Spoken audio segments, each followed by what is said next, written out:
اعوذ باللہ من الشیطان الرجیم، بسم اللہ الرحمن الرحیم۔ عدالت فاروقی میں ایک ایمان افروز واقعہ۔ امیر المومنین حضرت عمر فاروق رضی اللہ تعالیٰ عنہ کی عدالت عالیہ میں ایک مقدمہ پیش ہوا۔ دو خوبصورت نوجوان ایک نوجوان کو پکڑ کر حاضر ہوئے اور فرمایا کہ اے امیر المومنین، اس نوجوان نے ہمارے بوڑھے باپ کا قتل کر دیا ہے، اس ظالم قاتل سے ہمارا حق دلوائیں۔ آپ نے دعویٰ سننے کے بعد ملزم کی طرف دیکھا اور دریافت فرمایا کہ تو اپنی صفائی میں کیا کہتا ہے؟ ملزم نے عرض کی، ہاں امیر المومنین، یہ جرم واقعی مجھ سے صادر ہوا ہے۔ میں نے زور سے ایک پتھر اسے مارا تھا جس سے وہ ہلاک ہو گیا تھا۔ فاروق اعظم نے فرمایا، گویا تو اپنے جرم کا اقرار کرتا ہے ملزم۔ ہاں امیر المومنین، یہ جرم واقعی مجھ سے صادر ہوا ہے۔ آپ نے فرمایا، پھر تم پر قصاص لازم ہو گیا ہے، اس کے عوض تمہیں قتل کیا جائے گا۔ ملزم نے جواب دیا، آقا، مجھے آپ کے حکم اور شریعت مطہرہ کے فتوے سے انکار نہیں، البتہ میں ایک گزارش کرنا چاہتا ہوں۔ ارشاد ہوا، بیان کرو۔ عرض کی، 3 دن کی مہلت چاہتا ہوں، 3 دن بعد حاضر خدمت ہو جاؤں گا۔ عظیم قائدہ نے کچھ دیر سر جھکا کر سوچا، فوراً کے بعد سر اوپر اٹھایا اور فرمایا، اچھا کون ضامن ہوگا تمہارا کہ تم واقعی وعدے کو وفا کرو گے کے لیے تیسرے دن عدالت عالیہ میں حاضر ہو کر خون کا بدلہ خون سے دو گے؟ عمر فاروق کے اس ارشاد پر اس جوان رعانہ پر امید نظروں سے حاضرین مجلس کا جائزہ کے بعد حضرت ابو ذر غفاری کے پر نور چہرے پر نگاہیں گاڑتے ہوئے اشارہ کر کے کہا، یہ میری ضمانت دیں گے؟ خلیفۃ الرسول نے ان سے دریافت فرمایا تو انہوں نے کہا، بے شک میں ضمانت دیتا ہوں کہ نوجوان 3 دن بعد تکمیل قصاص کے لیے عدالت میں حاضر ہو جائے گا۔ اس ضمانت کے بعد ملزم کو چھوڑ دیا گیا۔ 2 دن گزر گئے اور تیسرا دن آ گیا۔ جلیل القدر صحابہ اور مشیران خلافت دربار میں جمع ہوئے۔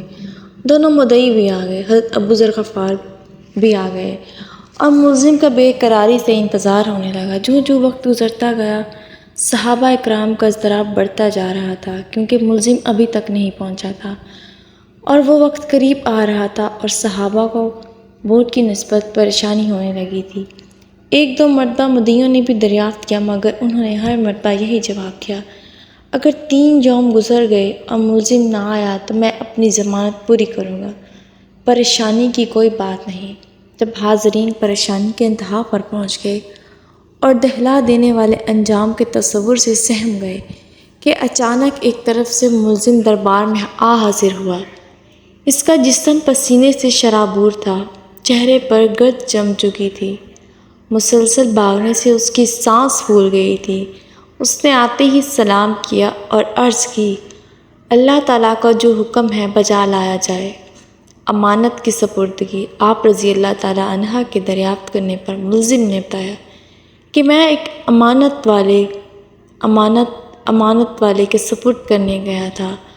واقعہ یہ ہوا کہ میرا ایک چھوٹا بھائی ہے، والد فوت ہو گیا ہے۔ موت سے پہلے اس نے میرے پاس میرے چھوٹے بھائی کے لیے کچھ سونا رکھا تھا اور وصیت کی تھی کہ جب وہ جوان ہو جائے تو اس کے سپرد کر دینا۔ میں وہ سونا ایک جگہ رکھایا تھا جس کا مجھے ہی علم تھا، اس لیے وہ سونا اس کے سپرد کرنے گیا تھا۔ الحمدللہ میں نے امانت اس کے سپرد کی جس کی وہ تھی۔ امیر المومنین رضی اللہ تعالیٰ عنہ ابو ذر غفاری ابو ذر رضی اللہ تعالیٰ عنہ سے پوچھا کہ آپ نے اس کی ضمانت کیوں دی تھی؟ کیا یہ آپ کا واقف تھا؟ انہوں نے کہا، میرا اس سے کوئی تعلق نہیں، صرف یہ بات تھی کہ جب اس نے پر امید نگاہوں سے میری طرف دیکھا تو مجھے خیال آیا اگر بھرے مجمع میں اس کی ضمانت نہ دوں تو قیامت کے دن رب العزت کے سامنے شرمندہ ہونا پڑے گا کہ اتنے آدمیوں میں سے کوئی بھی اس کا ضامن نہ بن سکا، اس لیے میں نے اس کی ضمانت دی، حالانکہ میں اسے بالکل نہ جانتا تھا، نہ یہ معلوم ہے کہ یہ کہاں رہتا ہے۔ بس اس کی ظاہری شرافت نے مجھے یقین دلا دیا کہ یہ وعدے کا پکا ہے اور میں نے ضمانت دے دی۔ یہ بات سن کر محفل اشک آلودہ ہو گئی۔ مدعیوں نے التجا کی، اے امیر المومنین، ہم نے اپنے باپ کا خون معاف کر دیا۔ اللہ تعالیٰ ہم سب کو برے کاموں سے نجات دے اچھے کام کرنے کی توفیق دے، آمین ثم آمین۔ امید کرتی ہوں آپ کو ویڈیو پسند آئی ہوگی۔ اگر آپ کو آج کی ویڈیو پسند آئی ہے تو پلیز اسے لائک کیجیے گا۔